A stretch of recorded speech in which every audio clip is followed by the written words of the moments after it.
Hi everyone, welcome to OET 369. We're really glad to see you all again here. So in this video, we're going to see a role play card. So I'll be acting as a patient's relative, and I've got Christina Mahesh, who works as a colorectal specialist nurse in one of the hospitals in NHS UK.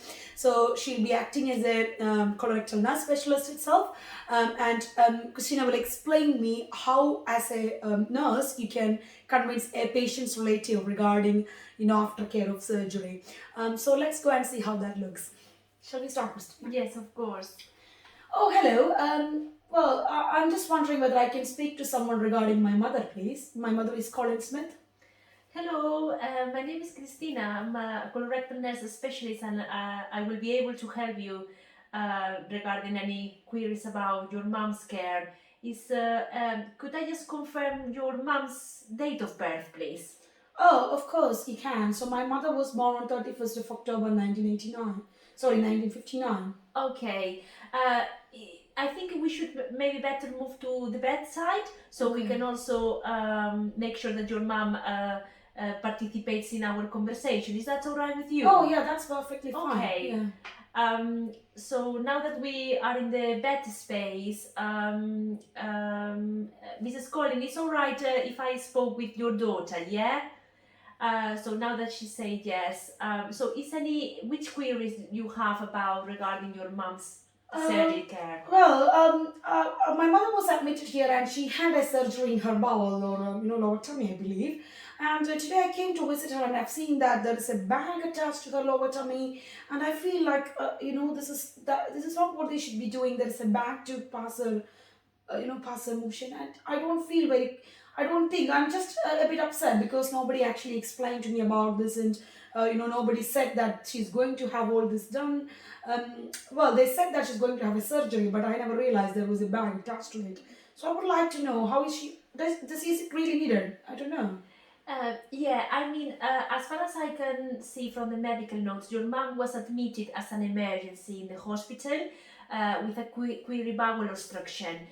So, in this kind of circumstances, unfortunately, the surgery involves to have a stomach bag, in this case, in a way of a colostomy. Okay. I'm sure that your mother was informed about that prior surgery when the surgeon obtained consent, writing consent from Yeah, her. I think she was aware about it. It's just like I didn't go into in detail, I No, believe. and of course, especially if you just come today and after her surgery and you see the stomach bag, that can be quite surprising for you. Yeah, I think it is. Well, I would just like to know, is it going to be permanent in this case? Yes, unfortunately, in this kind of cases, a colostomy is a permanent bag. So that means that we will need to teach her, and she will need to learn how to manage the stomach in her own home. She will not be discharged from hospital until the stomach nurses completed the training for her, and until she showed to us that she's able to cope with this at home. Okay. So shall I ask you, why does she actually need this bag? Is it really necessary? Yes, unfortunately, when somebody presents with a bowel obstruction, we just need to bring the bowel to the surface of the skin to be able for her to be able to open the bowels. Otherwise, the end of a bowel obstruction, um, it can be that she will not be alive anymore. Oh, So this kind of colostomy bags is done in a case of an emergency, otherwise just to save her life, and also bringing the bowel to the surface of the skin. oh, right, okay. Well, I understand that this is a permanent, this was something life threatening, so you've done it, which is okay, I believe.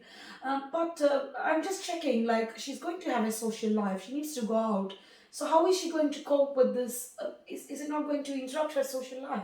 Uh, Not at all, and there is studies that shows that nowadays the management of the stomachs, they have improved so much over the last years, and the type of bags that we use, they will basically she will be able to have a normal life, and other people will not be able to realize that she has a stoma. We have younger people who swim in the swimming pool, who ride a horse. Oh, okay. So basically, she will be able to do a normal life. Oh, right. She probably will need some period of adaptation to the new situation, but with our support and the stomach care nurses support, we are sure that she will be able to manage these. Okay, so well, I understand that while she's at hospital, you're going to look after her, and they've got, as you said, the trauma nurse is there. But when she's discharged home, I don't live with her, and she lives on her own. And I would do work full time, so I may not be able to bring her for follow up appointments, or if she has any problems. I mean, who is going to see her at home? Yes, before she goes home, the stomach nurses, they will give her their contact details, so they will be the ones who will be dealing in terms of delivery bags, in terms of stock and equipment, and then we can refer them to the community nurses. So the nurses will visit her periodically to make sure that she's keeping the stomach clean and fine, and that the stomach is working properly. So we will make sure that there is support in the community for her to manage her stomach back. Okay, right. That will be good actually. I would like to check one more thing. You said that there is a stomach bag, so you said that you're going to train her how to do it. Well, as a family, do we need to do anything else? In terms of, she will be provided with a box with different cleaning sprays, creams, and then the proper bags. In terms of a family, not necessarily. As I said, there is people who does not want to tell any relative members that they have a stomach bag, and it's completely their wishes, and nobody needs to realize. It's just probably a couple of changes in the diet that we will ask her to keep lifelong. That will be avoid some kind of sweet corns and peanuts and seeds for lifelong, just to avoid any kind of obstruction of the stomach. Oh, so there are some food stuff that can cause obstruction. Oh, okay.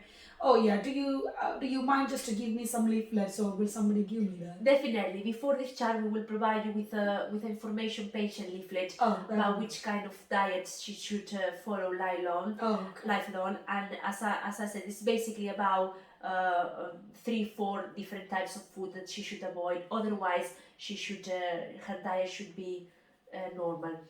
Oh, okay. Yes, I think that is much better because I was quite surprised, and it was quite strange for me to see her with her bag and with her stools. So I think this is something what we wanted to do, and obviously we can cope with it. Okay. Well, thank you, Christina. Thank you so much to explain this to everything to me. It really makes me feel better. Thank you. No problem. You are very welcome, and we are here to help you. Thank you. Right, guys, so that was just a small explanation regarding adapting a patient or adapting a patient's relative, because here the relative is concerned, but if the patient is able to follow instructions in emergencies, obviously we have to talk to the patient, but then the relative is anxious about all this care. So Christina, as a colorectal specialist nurse, was able to convince the patient by saying that this was a life-threatening situation and this is something we need to do. So use all those techniques and use the convincing methods to the relatives, saying that it's all okay, we are here to help you, we've got a team who is helping you, so that they'll be reassured, I think, isn't it? So guys, I hope this video was useful for all of you. Thank you so much for all of your support. If you have any queries, you can email me at oet369@gmail.com. If you have any course details queries, you can WhatsApp me. I've included my WhatsApp number with the description. And you can also log on to website english369.uk. Thank you for all of your support. Keep on watching OET369. We'll be back with more videos, so we hope. So thank you. Bye-bye. Bye.